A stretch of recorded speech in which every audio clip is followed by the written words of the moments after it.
this is about shedding. Non-duality is about shedding, dismantling, letting go, seeing the truth. Yeah? And often we come to non-duality, after having spent a lot of time looking and being invested in other paths, other ways, other things, whatever that may be. Doesn't matter what it is. Yeah? And then we kind of arrive here and we hear the truth and all that gets challenged, what we've been doing, you know, and something resonates in us that somehow knows this is it. Okay? Now, then we try and understand what it is with the head, and we can't. We can't. We really can't, yeah? So it's trusting. This morning you trusted that. You weren't, your head was going, will I, won't I? Yeah? But you were moved to come here, yeah? So I'd say trust that. Really, really trust that. Now, I'm feeling isolated, what you said, yeah? This that we're being asked to look at, this form of self-inquiry, is quite isolating because it requires nobody else. Literally, nobody else. Yeah? Thank God these groups get held 3 times a week so that at least people can turn up here, yeah, and have this kind of dialogue, yeah? So the closer you get to this, the more alone you're going to feel. Sorry to tell you that, but you are. You are, because it's an interpersonal look, you have to do it. So it requires looking here, if you like, wherever here is. But it does, and it takes you to do it. So this is really about you've got to look for yourself, and there's a huge difference between really, really looking, I mean really looking, as opposed to thinking you're looking. A massive difference. That pain or that fear that was discussed earlier, yeah. In my experience, the closer I got to, I'm going to call it, the closer I got to it, the more pain I felt, the more isolated I felt. Yeah. And there's a couple of ways you could look at that, but one way to look at that is the closer you get to love, the more profound the separation feels, because you're acutely more aware of this seeming separation, and it can throw you into a state like that. Totally can. Did me. Totally did. Yeah. I was completely isolated in the end. Completely isolated and it doesn't have to be this way, but I'm just kind of painting a picture. I was so isolated. I wasn't working, wasn't seeing anyone, had no one dropping around, my phone wasn't ringing, nada, nothing. Zip. So I was just sitting, literally just on my own. But so earnestly looking, just, you know, and not with that. Not with that. It's a big difference. You know, like, even if I ask people in the room to, I don't know, look at that painting on the wall to the left, it doesn't require thinking to do that. It's just looking. You don't have to think, okay, well, now I'm going to shift my eyes and turn my head at the same time over to that and then focus on that. That doesn't occur. There's literally just looking, yeah. So it can get a bit tight, it can. But all I would say is absolutely trust that intuition that's going on in you that is saying this is truth, or this is it, even if you can't understand it, which you never will, by the way, it's not possible to understand with that. It's not. We try to for a while, until in the end you got to put it down. That sense organ, thought, is useless. In the end, it's totally useless. But it gets used for a while. Yeah. And that fear thing that you brought up, Michael. What does fear most? Fear. That's the cycle. That's what keeps it there. Literally, that's what keeps that thought, that whole thought process going. Fear hates fear. It does.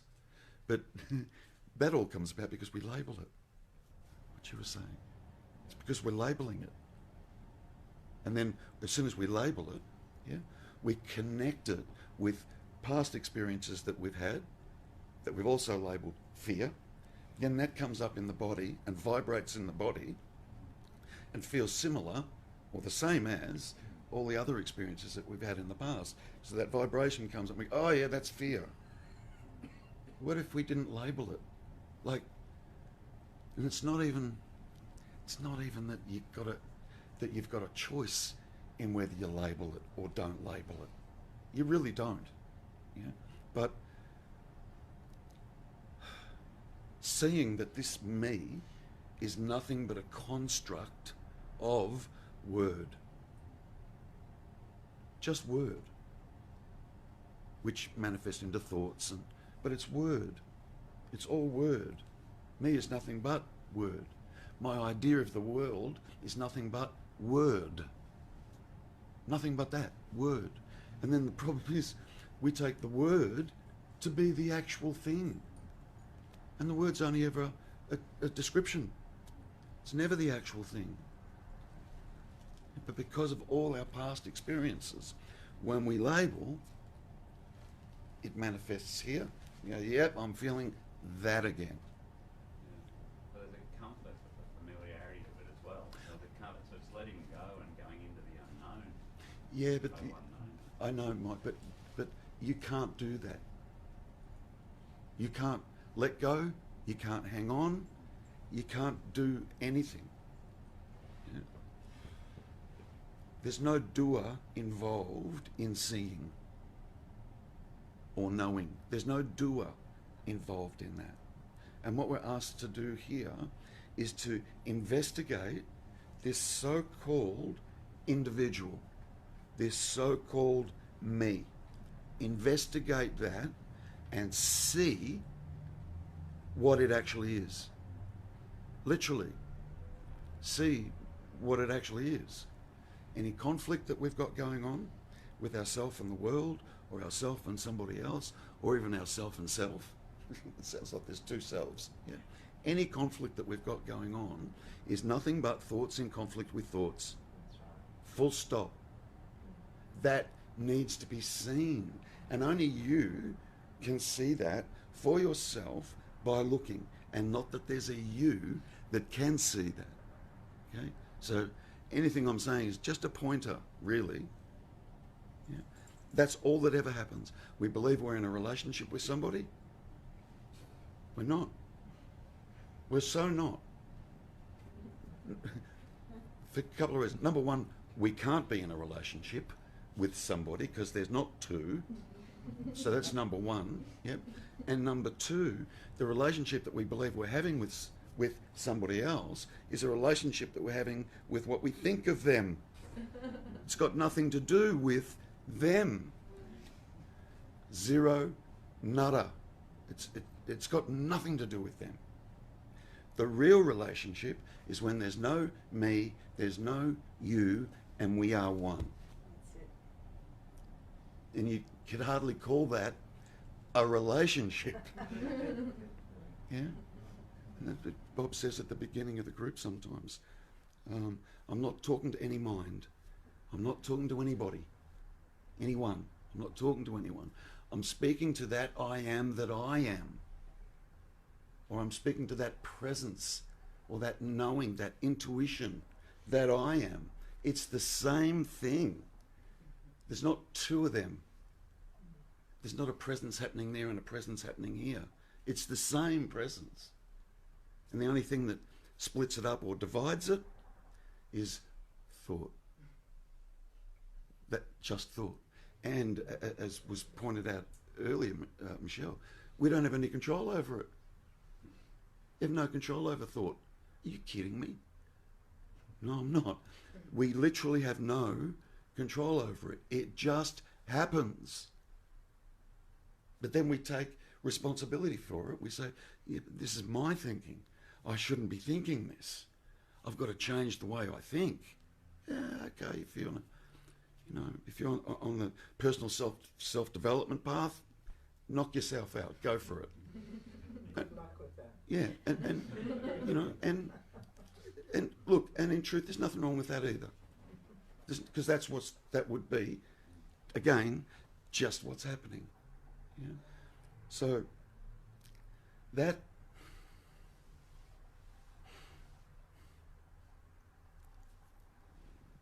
there's actually nothing happening. We believe there's something happening. Not know. We believe there's something happening. We believe there's a me that gets affected by.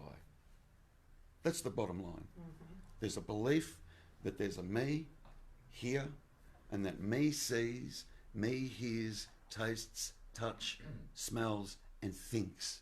The sixth sense, thinking. So this is not about me trying to gain something. Yeah. It's not. It's so counterintuitive, this. Yeah, it's the complete...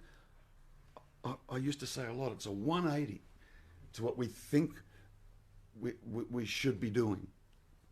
It's a complete... it really is a complete 180. It's a negation. Yeah. So it's coming to... This thing that's been called awakening is coming to see what you're not. That's right.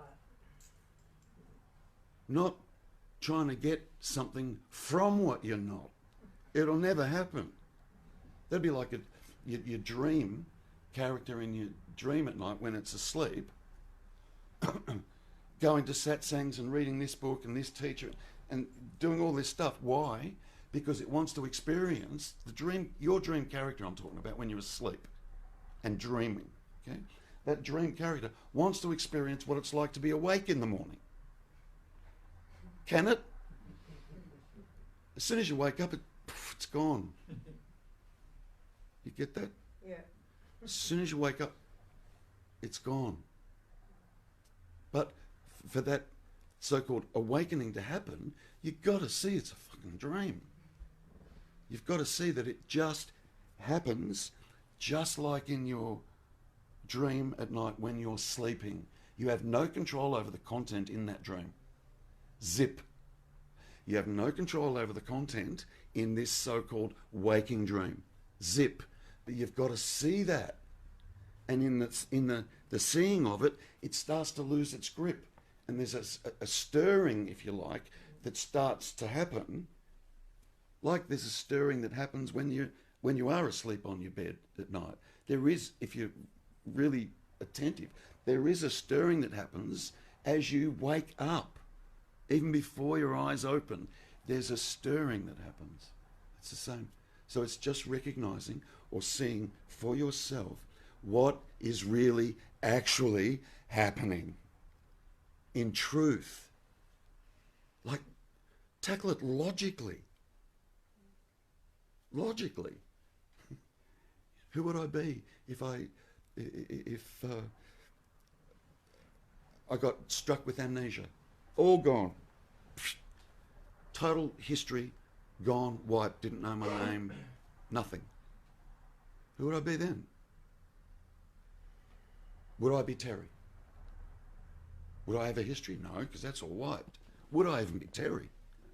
I wouldn't remember my name. I wouldn't know anything. Yet, there'd still be an aliveness here. You couldn't deny that. There'd still be sitting. There'd still be an aliveness. There'd still be awareness. There'd still be seeing, hearing, tasting, touching, and smelling. That would all be going on with the absence of memory. And in the absence of memory, Terry disappears. So what's Terry? What's Terry? Thoughts, memory, conditioning. Simply that. And then we bring that idea, all those thoughts and that conditioning into the present and go, oh, this is me. Fuck, it's so not. It's so not. And you have no control over all those thoughts that come up and trickle through whatever it is that's going on, even what you experienced earlier, Felicity. All of it, you've no control over that. That just happened. I'll bet if you had some sort of control, being a me, I'll bet if you had some sort of control, you'd like to have switched that off in public. Yeah? Great that you didn't, by the way. Yeah. See, it just, all of this stuff just happens. It all just happens. And it's recognizing that, seeing that. And if you can see it, you can't be it. Do you understand? If you can be aware of it, you can't be it. So that the stance or the abiding or the place to be, if you like, which you always are, by the way, is observing. Observing, just watching. Coming to see that all just happens, it all floats through, because your whole me is dependent on that, whatever it is that floats through. If you watch that earnestly enough, you'll see that your me is in there. And whereas at the moment we think there's a me here that gets affected by what goes on in here. Rubbish. That's not true. It's totally not true.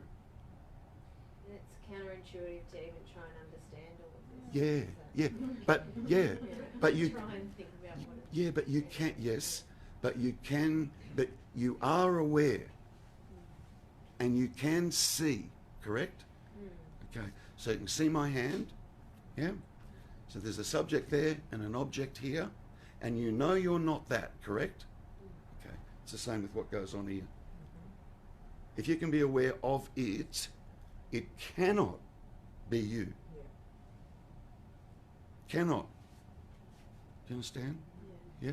And that is aware of all this that's going on, we've never, ever given it any attention.